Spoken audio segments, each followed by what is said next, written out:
Jubilee hills ఉప ఎన్నికల్లో మా పార్టీ అభ్యర్థి స్వర్గీయ మాగంటి గోపీనాథ్ గారి సతీమణి శ్రీమతి మాగంటి సునీత గోపీనాథ్ గారు పోటీ చేసి ఇంకా ఎన్నికల ఫలితాలు వచ్చి 24 గంటలు కూడా కాలేదు. సరే, ఎన్నికల్లో అధికార పార్టీ చేసిన అరాచకాలు,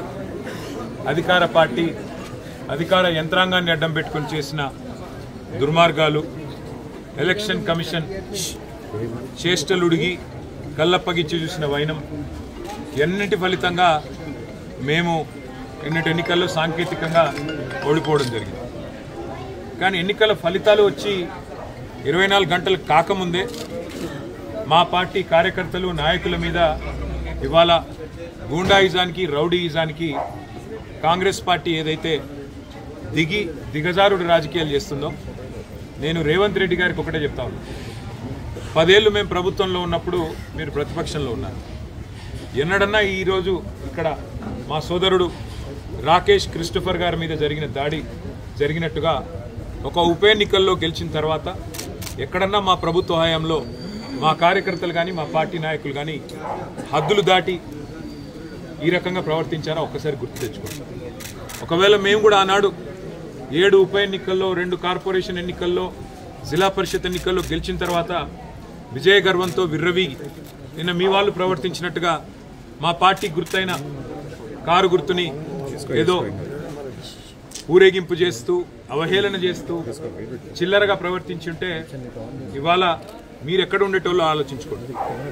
సోదరుడు రాకేష్ క్రిస్టోఫర్ గారి మీద, ఒక క్రిస్టియన్ మైనారిటీ కమ్యూనిటీకి సంబంధించిన సోదరుడు, ఆయన మీద రెహమత్ నగర్లో జరిగిన ఈ దాడిని నేను పూర్తిగా ఖండించడమే కాదు, ఆయనకు జరిగిన ఈ దాడికి బాధ్యత కూడా ఖచ్చితంగా కాంగ్రెస్ పార్టీయే వహించాల్సి ఉంటుంది. ఎన్నికల్లో కొన్ని ఎన్నికలు గెలుస్తాం, కొన్ని ఎన్నికలు ఓడిపోతాం. ఎన్నికలు జరిగినంత కాలం ఎవరి పార్టీకి వాళ్ళు ప్రచారం చేసుకుంటాం. కానీ ఎన్నికలు అయిపోయిన తర్వాత కూడా ఈ రకంగా కక్షపూరితంగా వ్యవహారం చేస్తాం, ఈ రకంగా రాజకీయం చేస్తాం, రౌడీజం చేస్తామంటే తెలంగాణ ప్రజలు అన్నీ చూస్తున్నారు. తగిన సందర్భంలో తగిన విధంగా బుద్ధి చెప్తారు. నేను తమ్ముడు రాకేష్ క్రిస్టోఫర్ గారికి, వారి కుటుంబానికి, వారి శ్రీమతికి, వారి కూతురికి, వారి కుమారుడికి, వారి తండ్రి గారికి అందరినీ కలిసినాము.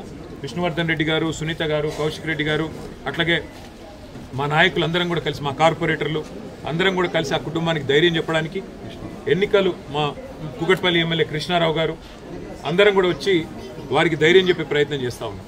అట్లాగే నేను ఇంకొక మాట కూడా ఇస్తా ఉన్నా, ఎన్నికల ముందు చెప్పాను, మళ్ళీ చెప్తా ఉన్నా. జూబ్లీ హిల్స్ నియోజకవర్గంలో ఏ కార్యకర్తకి ఏం జరిగినా కంటికి రెప్పలాగా కాపాడుకునే బాధ్యత నాది, పార్టీది. వదిలిపెట్టే సమస్య లేదు. ఒక ఎన్నికల్లో గెలవచ్చు, ఒక ఎన్నికల్లో ఎదురుదెబ్బ తగలవచ్చు, కానీ కార్యకర్తల విషయంలో మాత్రం ఎక్కడ ఎవరికి ఏ అన్యాయం జరిగినా, ఎక్కడ ఎవరికి ఏ చిన్న నొప్పి కలిగినా తప్పకుండా ఇదే రకంగా వాళ్ళ ఇంటి ముందుకు వస్తాం. అర్ధగంటలో వస్తా అని చెప్పినా ఇలా వచ్చినాం. రేపు కూడా ఇట్లే ఉంటాం. మంగళవారం నాడు జూబ్లీ హిల్స్ నియోజకవర్గ కార్యకర్తల సమావేశం కూడా ఏర్పాటు చేస్తూ ఉన్నాం. ఆ రోజు మిగతా అన్ని విషయాలు కూడా డీటెయిల్డ్గా మాట్లాడుకుందాం. కానీ ఖచ్చితంగా ఈ రోజు జరిగిన ఈ దాడికి కాంగ్రెస్ బాధ్యత తీసుకోవాలి. మరి కాంగ్రెస్ పార్టీగా ముఖ్యమంత్రి రేవంత్ రెడ్డి బాధ్యత తీసుకోవాలి. మీరు కనుక సంయమనంతో వ్యవహారం చేయకపోతే, విజయ గర్వంతో ఇట్లాగే విర్రవీగితే తప్పకుండా ప్రజలు బుద్ధి చెప్తారు, తప్పకుండా మేము కూడా బుద్ధి చెప్పాల్సిన పరిస్థితి వస్తుందని చెప్పి కూడా కాంగ్రెస్ నాయకులకు చెప్తూ, రాకేష్ క్రిస్టోఫర్ కానీ అట్లాగే జూబ్లీ హిల్స్ నియోజకవర్గంలో ఉన్న కష్టపడి పనిచేసిన కార్యకర్తలందరికీ శిరస్సు వంచి వారికి ధన్యవాదాలు. ఎందుకంటే గతంలో మాకు 80,000 ఓట్లు వస్తే ఇప్పుడు కూడా 75,000 ఓట్లు వచ్చినాయి. ఓట్లేం తగ్గలేదు, కేవలం 5,000. అది కూడా ఇన్ని రిగ్గింగులు, ఇన్ని గూండాగిరి, ఇన్ని దొంగ ఓట్లు, ఇన్ని పైసలు పంచి, చీరలు పంచి, కుక్కర్లు పంచి, ఇన్ని కథలు పడ్డాక ఆడికి కూడా 75,000 ఓట్లు మా అభ్యర్థికి వచ్చినాయి, మా పార్టీకి వచ్చినాయి. ఇదేమి స్వల్ప సంఖ్య కాదు. తప్పకుండా తిరిగి మళ్ళీ భవిష్యత్తులో కొడతాం. జూబ్లీ హిల్స్ లో మళ్ళీ గులాబీ జెండా ఎగరేస్తాం. Thank you. సరే, ఎవరిది అహంకారమో ఎవరిది ఏందో నిన్న వాళ్ళు విజయ గర్వంతో తీసిన ఊరేగింపులోనే కనబడ్డది. మేము ఎన్నో ఎన్నికలు గెలిచాం గతంలో. ఎప్పుడన్నా ఇంత అహంకారపూరితంగా ఒక పార్టీ గుర్తును అట్లా బజార్లో ఈడుస్తూ క్రేన్లు పట్టుకొని అంత చిల్లరగా ఎప్పుడన్నా ప్రవర్తించామా? గతంలో అట్లాంటి ఎన్నికల్లో కాంగ్రెస్ పార్టీకి డిపాజిట్లు కూడా రాలేదు. అట్లని చెప్పేసి కాంగ్రెస్ పార్టీ గుర్తునేమన్నా గాడిదనెక్కి ఊరేగింపులు చేశామా? అహంకారం ఎవరిదో, ఆత్మవిశ్వాసం ఎవరిదో, భవిష్యత్ ఎవరిదో తప్పకుండా తెలంగాణ ప్రజలు నిర్ణయిస్తారు. ఒక ఎన్నికల్లో గెలుపుతోనే ఇంత మిడిసిపడితే, ఒక ఎన్నికల్లో గెలుపుతోనే ఇంత ఎగిరెగిరి పడితే మరి గతంలో 10 ఏళ్ల పాటు అప్రతిహతంగా అన్ని ఎన్నికలు గెలిచిన మేము ఎట్లా ప్రవర్తించి ఉండాలో ఒకసారి ఆలోచించుకోమని కాంగ్రెస్ పార్టీకి నేను చెప్తాను. అంటే ప్రచారం టైంలోనే దాదాపు నవీన్ యాదవ్ చెప్పాడు, నేను కనుక గెలిస్తే జూబ్లీహిల్స్ లో బీఆర్ఎస్ ఉండనివ్వని చెప్పేసి. దానికి సంబంధించి వాస్తవంగా నేను చెప్తున్నా, ఇది సాంకేతికంగా వాళ్ళు గెలిచారు తప్ప ఇంత రిగ్గింగు, ఇన్ని దొంగ ఓట్లు, ఇన్ని పైసలు, ఇన్ని చీరలు, ఇన్ని కుక్కర్లు, ఇవన్నీ ఇప్పుడు రహమత్ నగర్లో మీరు ఇక్కడ ఉన్నారు కదా, మొత్తం విలేకరులు ఇల్లు తిరిగి అడగండి. ఎన్ని డబ్బులు పంచారు, ఎన్ని కుక్కర్లు పంచారు, ఎన్ని రకాల తాయిలాలు పంచారు, ఎన్ని ఆపసోపాలు పడ్డారు. చివరికి అరకొర మెజారిటీతో ఇన్ని దొంగ ఓట్లు వేయించుకుంటే ఇంత రిగ్గింగ్ చేస్తే చావు తప్పి కన్నులోటు పోయినట్టు గెలిచినారు. అదో గెలుపు అనుకుంటే అది వాళ్ళ కర్మ. మీరు గతంలో చెప్పిన 20,000 ఓట్లు దొంగ ఓట్లు ఉన్నాయని చెప్పి పవర్ పాయింట్ ప్రజెంటేషన్ ఇచ్చారు. వాళ్ళ మెజార్టీ కూడా నష్టపోతుంది. భవిష్యత్తులో మీరు ఈసీ దీనిపై చర్యలు తీసుకొని ఎటువంటి కార్యక్రమం? ఎలక్షన్ కమిషన్ కాదు, తెలంగాణ ప్రజలే ఆలోచించాలి. ఎన్ని రకాల ప్రలోభాలు, ఎన్ని రకాల కుట్రలు, ఎన్ని రకాల కుతంత్రాలు, ఇవన్నీ ప్రజలు కూడా చూస్తున్నారు. మొత్తం ఎలక్షన్ రోజు ఏం జరిగిందో ప్రజలు చూశారు. కాబట్టి భవిష్యత్తులో మిగతా అన్ని విషయాలు మాట్లాడుకుందాం. ఇవాళ మాత్రం కేవలం మా సోదరుడు రాకేష్ క్రిస్టోఫర్ గారికి, వారి కుటుంబానికి, జూబ్లీహిల్స్ నియోజకవర్గంలో ఉన్న ప్రతి కార్యకర్తకు ధైర్యం చెప్పడానికి నేను ఇక్కడికి వచ్చినాను. తప్పకుండా భవిష్యత్తులో కూడా ఇదే స్థాయిలో, ఇదే పద్ధతిలో ఎక్కడ ఎవరికి చిన్న ఇబ్బంది కలిగినా వారి దగ్గరికి వస్తాము, వారికి అండగా నిలబడతాము. కాంగ్రెస్ పార్టీ గుండాయిజం మానుకోకపోతే ప్రజలే బుద్ధి చెప్పే విధంగా ప్రజల్ని కూడా చైతన్యం చేస్తాం. అందరికీ నమస్కారం. ఎన్నికల కమిషన్ అట్టర్ ఫ్లాప్ అయింది. ఒక ఆడబిడ్డగా నా మీద ఎంత చేయాలో అంత చేశారు. ప్రజాస్వామ్యంలో అప్రజాస్వామికంగా జరిగిన ఈ ఎన్నికలు, రౌడీయిజంతో జరిగిన ఎన్నికలు ఇవి. ప్రజలందరూ నాకు చాలా వరకు సపోర్ట్ చేశారు.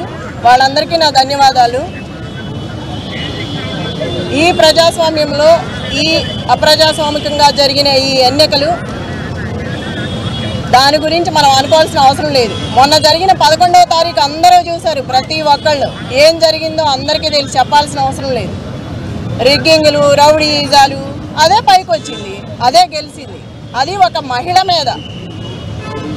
అది ఎంతవరకు న్యాయమో మీరే ఆలోచించాలి.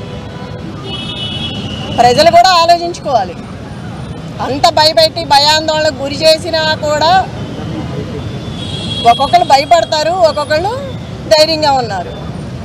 వాళ్ళు కూడా మనం అనే పని లేదు. వాళ్ళ ఇబ్బందులు వాళ్ళకు ఉంటాయి, వాళ్ళ సమస్యలు వాళ్ళకు ఉంటాయి, తర్వాత ఏంటనేది. కానీ ఇదైతే చెప్పడానికి రానిది, చెప్పనలవి కానిది, అనుకోవడానికి కూడా సిగ్గుగా ఉన్నది. ఇది ఒక మహిళ మీద ఇలా చేయడం, ఎంతమంది వచ్చి ఎంత చేయాల్సిన అవసరం లేదు. ఇంతకుముందు లాస్ట్ ఎలక్షన్ ఎలా జరిగింది, ఈ బై ఎలక్షన్ ఎలా జరిగింది, అన్ని చోట్ల జరిగిన బై ఎలక్షన్స్ ఎలా జరిగినాయి, ఒక రౌడీ రాజ్యంతో